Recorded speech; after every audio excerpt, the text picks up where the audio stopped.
Hi, my name is Shelon Douglas, the Businesspreneur of Influence and also the creator of the Ownership Circle model. And I'm Entrepreneureel.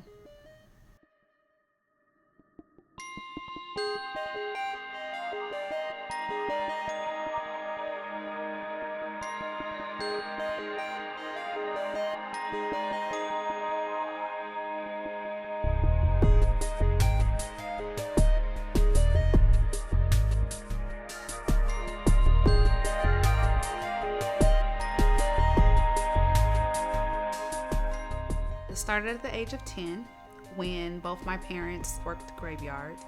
And simply just one evening, I had just told my mom, I had asked her, I said, is it okay if I stay home by myself and be okay? Is it okay with you if I can do that? And so she went ahead and gave me permission. And needless to say, I slept like a baby. I wasn't scared or afraid of anything. And from that point on, I would say that truly that was the beginning of my independence. At 13, I started my job. I remember I was working for the Red Eye, which is a retail store for young girls. And I love making my own money. Just simply not having to ask my mom for any kind of, monetary resources. That is maybe the beginning of learning about financial responsibility. I had my first credit card. I was making really good money. I'm literally only going to school up till 12 o'clock and working full time and always being around an older crowd. Yes, I was already going to clubs, kind of sneaking in. So at my age, 16, I'm wearing heels to school. People mistaking me to be one of the teachers coming to teach class, which is crazy. And I have to add that it wasn't easy at some point. I'm the only child. And next thing you know, my mom looks up, and before her eyes, I'm no longer that 10-year-old that asked to stay home by herself. I'm now a teenager, almost ready to leave her house. We did kind of bump heads, a little bit towards me turning 18. I felt like I was grown, and I felt like, how is she going to try to come in and tell me what to do now? I've pretty much raised myself since 10. When I turned 18 and already having my money and cars and paying for clothes and already had a storage full of furniture, I was ready. I was ready for the world. I was ready to go ahead and step out.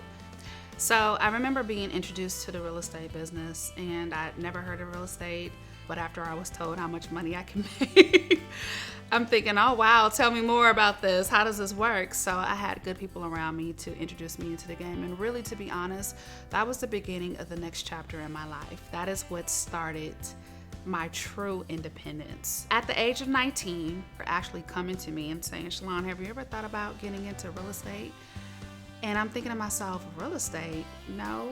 I was already used to making, in my eyes, good money. But anything that had to do with some form of investment or some form of being able to make more money, and as long as it was legal, I was interested. And I remember buying my first piece of property at the age of 19. And shortly thereafter, I remember going ahead and doing a flip investment and making $25,000 fast and immediately, and it was clean and it was legal. Shortly thereafter, I remember being introduced to my mentor, who was about to become my mentor and my partner. And she pushed me. She encouraged me and pushed me to do this full time. And it was the fear that kind of held me back a little bit, but then it took that mentor to help push me and say, you can do this. I remember she had asked me to write a check made payable to myself of how much I thought I would make within a year. So being conservative, I wrote that check for about $100,000. And to me, in my mind, that was a lot of money. And she just said, okay, I want you to put this away and I want you to pull this out when it's time in 12 months. Needless to say, in less than 12 months, through mentorship and encouragement and empowerment, I made actually $500,000 within 6 months. And I will never forget that moment because I was truly scared. I was leaving something that I was used to, which was working full time, not knowing what was gonna come out of this. And I was happy that I did because that changed the rest of my life from that moment on. So here it is at this point in my life. I meet this young man, and he was really different. He was different from the men that I was used to dating in my life. And I just remember his character and his personality stood out a lot to me. And although he was not my type, it was the fact that he made me laugh, because I wasn't used to laughing. And by this time, I was already so used to being responsible and working, and everything was always so serious, that here it is, I had a breath of fresh air. And I love the fact that he made me laugh.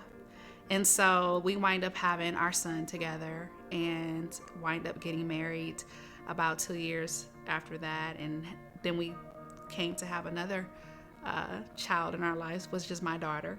I am at such a high point in my life. I'm doing really good, making a lot of money in real estate.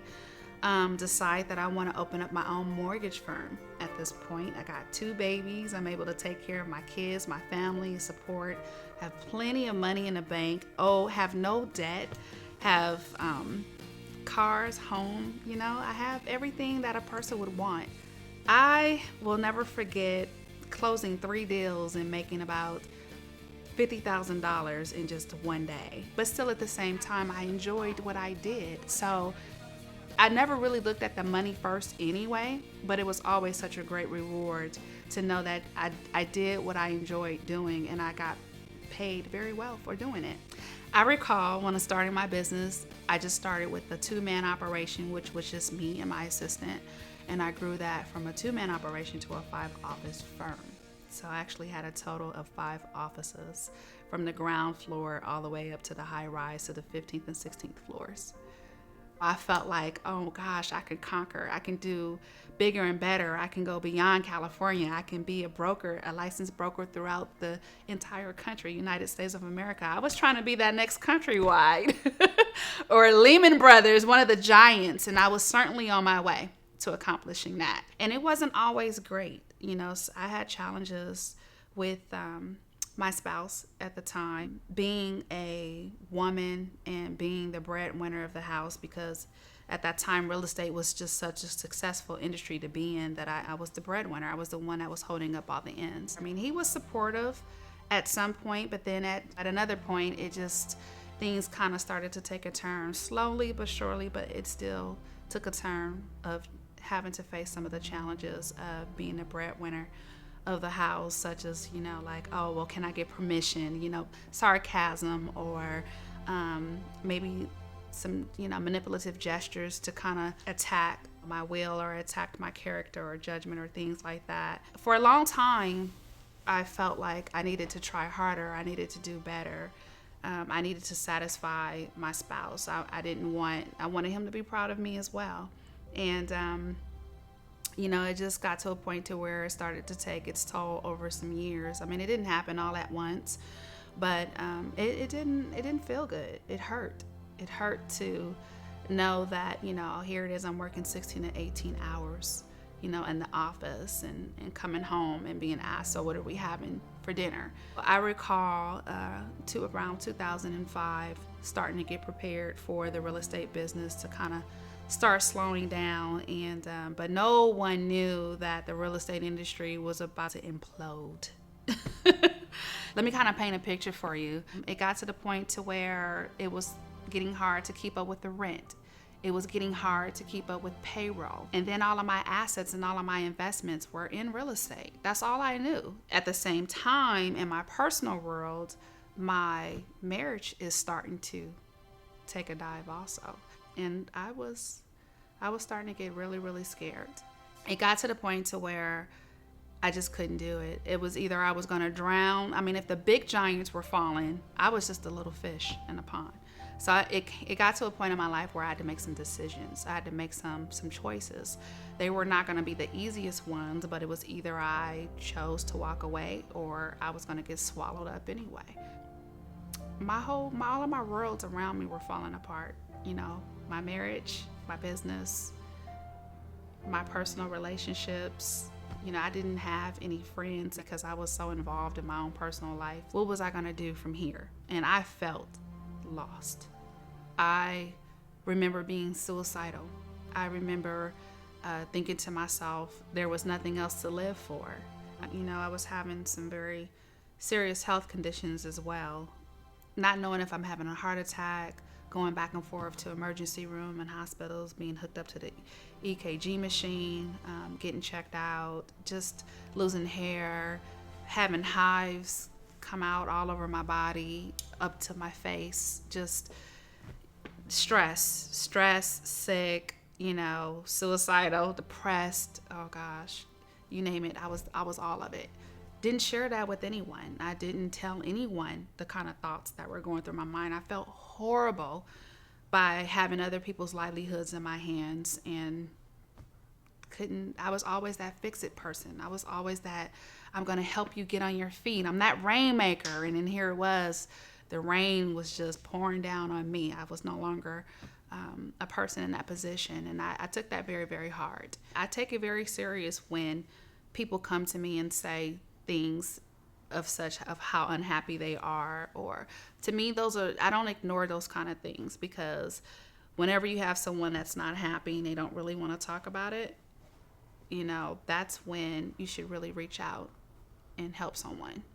During my most darkest and coldest nights of my life, I was fortunate to have a partner by my side who, oh my gosh, she would listen to me just sit and cry for like 2 hours straight. I mean, that's just how miserable I was. She was my guide. She stuck there with me throughout thick and thin. I just appreciated and loved her so much. And she was there who also said, these things did not make you. You made it. These things are what was manifested from what came from within inside of you. So if you did it once before, you can do it again. Stop being a victim and start becoming that victor. And even though I heard that so many times in my ear from her, I still didn't know what that meant. I would tell you, honestly, that would be the beginning of an awakening for me. The beginning, though, because I'm still going through my awakening. By being able to have an angel placed before me, I started realizing how blessed I was to not take in my life. I did have values that were before me. I did have a purpose for being here, and I had a purpose besides what I had always visioned life prior to. My values no longer were the same as they once were. I started realizing the things that truly were valuable to me, and they were more from a spiritual level than from this physical earth plane. I had to start learning how to find out about Shelon and what Shelon was made up of. And I had to stop looking outside of myself, and I had to start looking from within myself. And that's not easy to do, and you certainly can't do it by yourself. But even though that takes divine assistance, the Heavenly Father can still assist you from angels that are around you. And that's what He did for me. He had that angel before me. I'm so grateful to this day because I hit success once again, but it's still not the definition of my success from before. It's a different type of success. And I love it. I love doing what I do. I love being able to help others with their purpose and help them find clarity. So I do tend to help others with whatever's going on with their personal development and helping them to align that to their business development. With the experiences and the heels that I've had to wear through the different chapters of my life, I'm very good at what I do. So now where I stand today, I stand in a place of just so much assurance. My jewels are no longer jewels of this world. My jewels have every bit to deal with spiritual jewels. And I love that. I am just the liberty, the freedom that lives inside of me. I love it.